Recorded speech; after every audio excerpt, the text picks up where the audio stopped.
Ganito siya masarap na luto sa buong manok na matanda na. Palabasin muna yung mantika niya sa paglalaga hanggang matuyuan yung sabaw.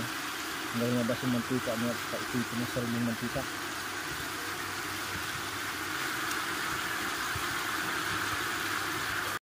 Ito na siya. Tapos sapin na natin ng asin yung kaldero. So luto natin siya sa usok ng asin at saka yung lemongrass.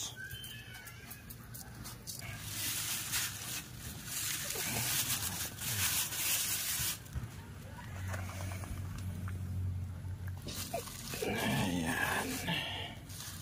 Nilagyan ko rin ng tanglad yung loob ng manok.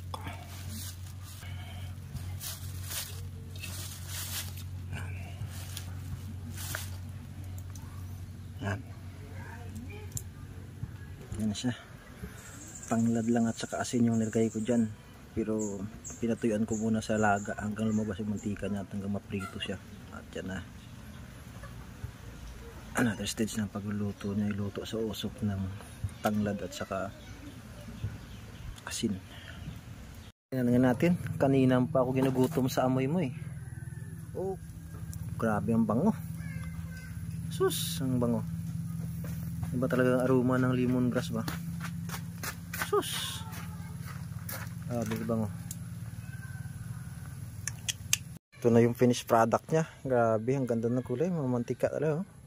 Ang bango, naamoy ko talaga. Sus, ang bango.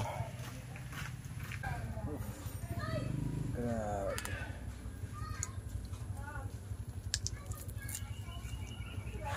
Uy.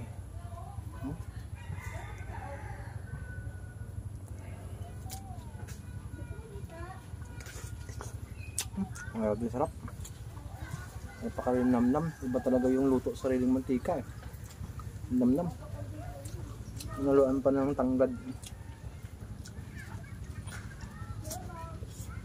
Grabe, sarap. Sarap.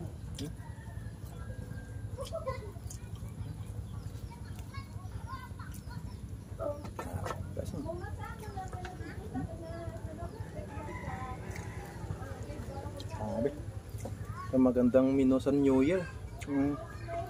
Napaka-namnam. Okay.